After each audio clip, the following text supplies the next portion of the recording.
Hello. In our series on electromagnetic induction, today we'll be discussing the eddy currents. Now, as we have seen, an EMF and a current are induced in a circuit by a changing magnetic flux.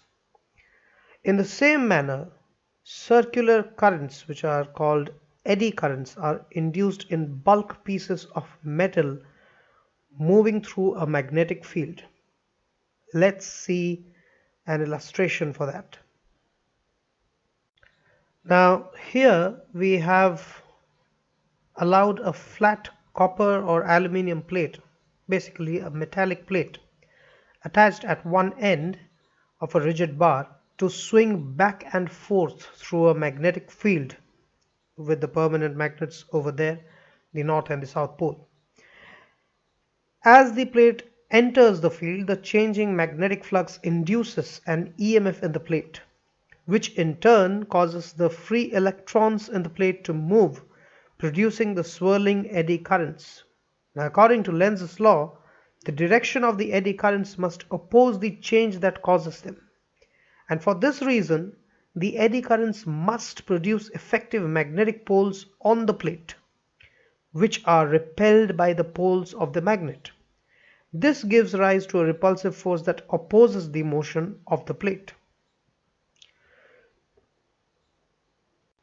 So here's the detailed illustration of that what we were observing over there. So here we see the field lines to be directed into the plane with the cross marks over there on the screen that you see.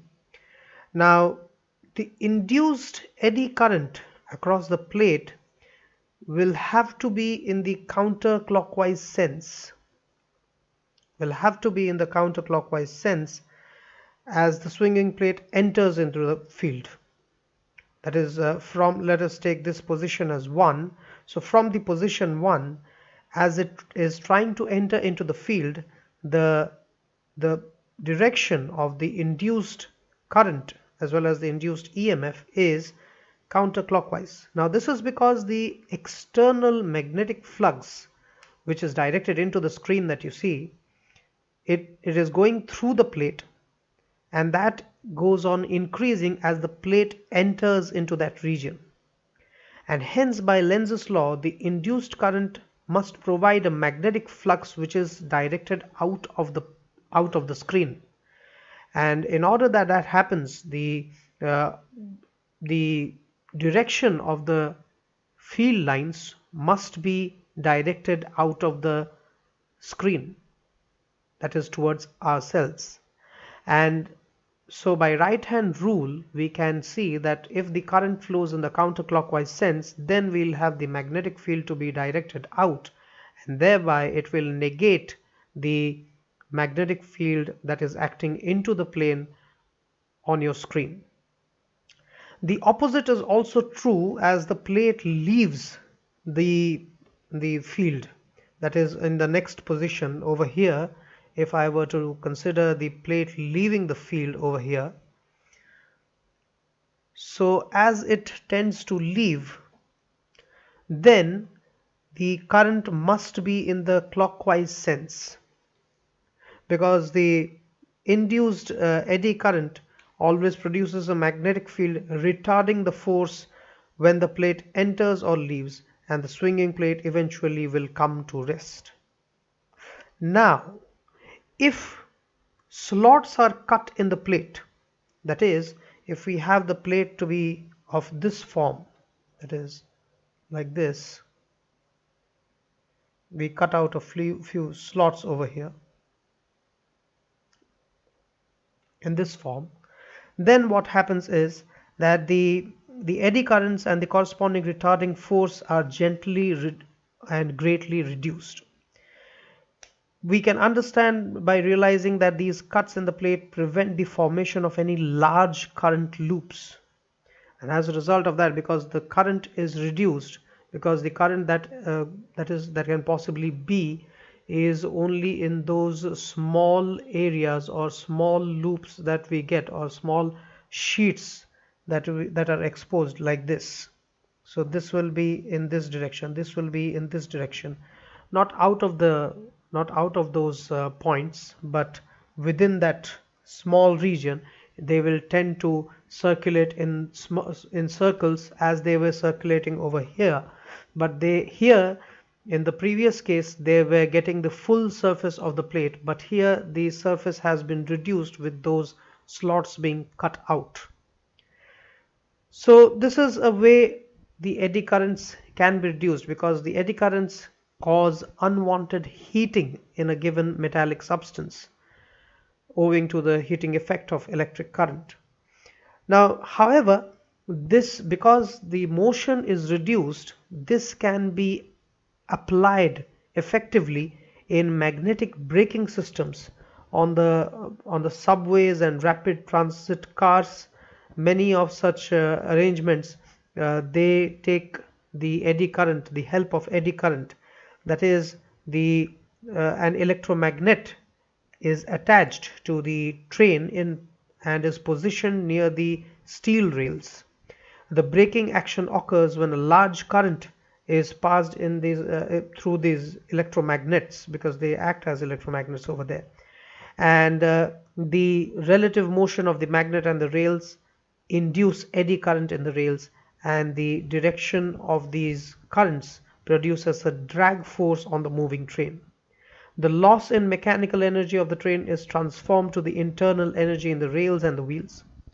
Because the eddy current decreases steadily in magnitude as the train slows down, so the braking effect is quite smooth. So eddy current brakes are also used in some mechanical balances and in various machines. Some power tools use eddy current to stop rapidly spinning blades once the device is turned off. Even the vending machines that you see on stations, they also make use of the eddy current. Let's see how. Now this is a mechanism of the vending machine, the inside of it. Usually we use it to buy candies in stations and everywhere. So what essentially happens within the vending machine is that we have the point where we insert the coin, and the coin that is inserted at that point, it is subjected to a potential difference over there.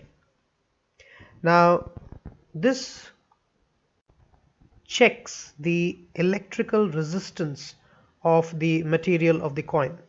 Now if the resistance falls within an acceptable range, then the coin is allowed to continue down the track that is provided over there, as you can see. Now as it goes down the track, and it passes through a magnetic field that is provided by the magnets which have been attached over there, and as it moves through the field, eddy currents are produced in the coin, and the magnetic forces will slow it down slightly. How much is slowed down? It gets slowed down depends on the metallic composition, which is different for different values of the coins. And there are also sensors provided in between, which measure the coin's speed. Because of the slowing down, the speed changes, and the slowing down, as you have already known, is due to the material of the coin and the type of the coin that has been inserted. And as a result of this, the sensors which measure the speed of the coin, if the speed is compared to the expected values. Now if the speed deviates from the expected value, then there is a reject gate at the bottom, and here the coin is rejected. While if the speed limit is fair enough, then the other gate is opened, which is the allow gate that is provided over there. So there is the reject gate over here at the bottom, and then there is the allow gate which allows the coin to move or pass through. So this is the allowed coin, which further goes into the machine and thereby provides you with the kind of candy that you have sought to buy. So this is the way the vending machine works, and it takes the application partially the application of the eddy current, which slows down the process, thereby giving it the appropriate speed to be allowed through the machine and thereby giving you the goods that you wish to buy. So this was a briefing on the eddy current, the uses and the uh, problems that we face with the eddy currents. We'll be discussing more on the topic of electromagnetic induction in the upcoming videos. Till then, thank you for watching.